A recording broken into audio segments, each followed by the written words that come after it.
Good morning, everybody. Welcome to another episode of Intellectually Honest, unedited, uncut, and we're going to get right into it. So, I saw the game last night.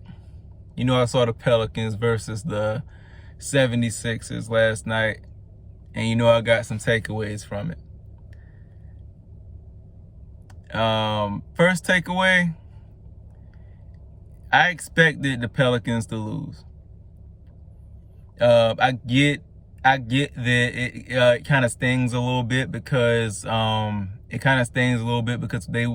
had a chance at the end.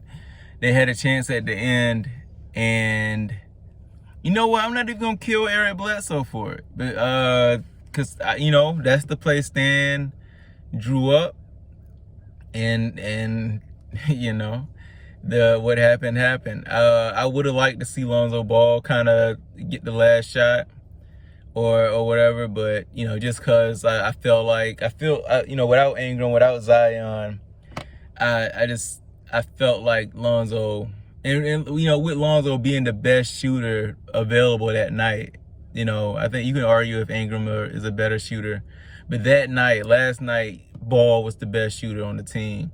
And for him to not even get a chance to put it up on the last play, it kind of makes it sting a little bit more. But all in all, I really didn't expect the Pelicans to win this game. I'm just gonna keep it a buck. They did way better than I thought. I mean, you talking about the 76ers with the best record in the league, I think, right now. Correct me if I'm wrong, but for that Pelican squad, without Brandon Ingram, Zion Williamson, Nickeil Alexander-Walker, Josh Hart, Steven Adams, think about that for a sec. How depleted they were. So it's an achievement just to have been in it.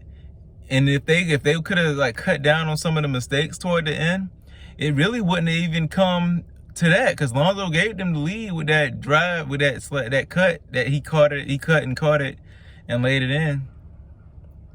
And I think they had the lead after that. So, if they could have cut down on some of the mistakes toward the end, yeah, it wouldn't even have come to a last shot situation.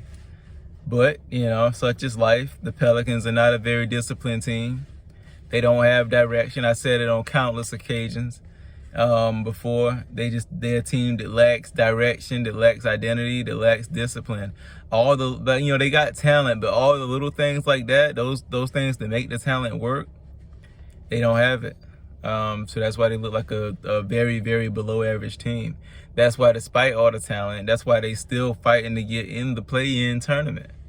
This team is an underachieving team. So, I really didn't expect them to win this game. So that's that. Takeaway number 2, Lonzo Ball is not respected enough by this team.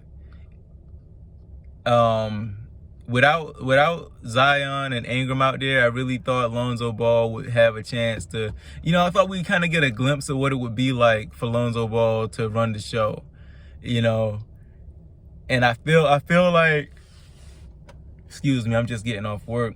I feel like Stan Van Gundy made it abundantly clear last night that he doesn't see Lonzo Ball as a true point guard. I don't care what he says in the post-game, pre-game conference. He doesn't see Lonzo Ball as a pure point. He sees him as like a Derek Fisher, Jameer Nelson type of point guard. Like that, just that catch and shoot type of point guard. I don't think he sees him as a creator of offense. I think he just sees him as a catch and shoot guy.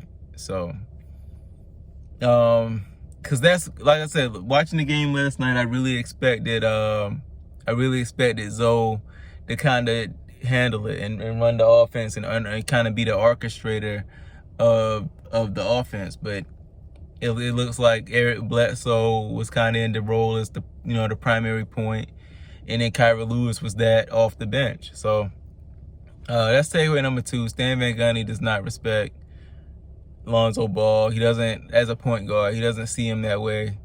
And, It just is what it is. Kind of like the OKC Thunder didn't see James Harden as a star. They didn't see him as a starter. You know, they just saw him as a stick. It was probably gonna try to, you know, keep him in that 6-man role, you know, indefinitely. So sometimes you gotta, you know, the Lakers didn't see Julius Randle as a star. They were saying Kyle Kuzma and everybody was, and Larry Nance Jr. for that was better than Julius Randle. That's what the Lakers thought. You know, let's all laugh about it now, because I mean, you can argue that Julius Randle is better than Brandon Ingram.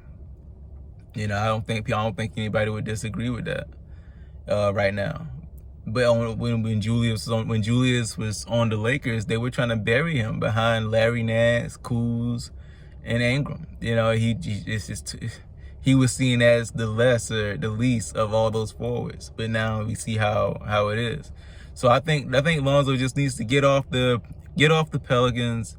The Knicks seems to be the place to go right now for him. And I think the league is gonna be shocked at just how much game this guy has. Like Lonzo Ball has a lot of game. So that's takeaway number 2. You know, Stan Van Gundy I don't think he's ever going to see Lonzo as a point guard on his team. That's a pure point. Takeaway number 3. And this is more so pertaining to Jackson Hayes. He needs to start. Like, I'm starting to see anybody who really been watching my videos. Y'all know I'm a big Celtics fan and I'm a big Robert Williams guy. And I see a lot of that with Jackson Hayes. He's like a longer Robert Williams. And I think it's time for him to start over Steven Adams. I've heard people say that before, and I kind of just stayed away from that topic because I didn't, it's like whatever. But like watching it tonight and just seeing what he did and how he just changed the whole flow of the game. I think it's time for him to start.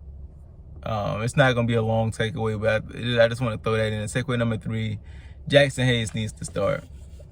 Takeaway number 4, and I guess my final takeaway, in conclusion, I guess, to this whole Pelican situation, them guys ain't making the playoffs, man. I knew that. Like I said that, my last couple videos, I think, probably. Them guys ain't making the playoffs. And even if they did, let's ask ourselves as Pelicans fans, like, I get it. And I'm not really a Pelicans fan. I'm like a Lonzo fan. So let's ask ourselves as Lonzo fans and Pelicans fans, everybody, included. If you're watching the Pelicans for any reason, let's ask ourselves this.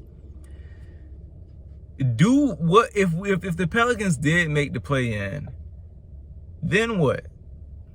It's like, oh, the Pelicans, they squeezed into the play-in tournament. Now what?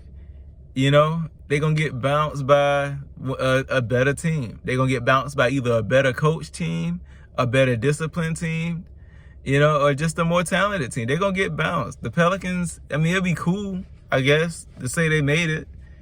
But at the end of the day, it's like, they ain't going to do nothing in the play-in tournament. They don't know how to make that talent fit together. So that's that. Pelicans season is dead. Because I'm still gonna watch the game just to see if Zoe's gonna try to show out, just to kind of lock in that bag for the off season. But realistically, them guys are done. It's over. So that's about it. This is Intellectually Honest signing out. I'll catch y'all on the next one. Like, comment, subscribe.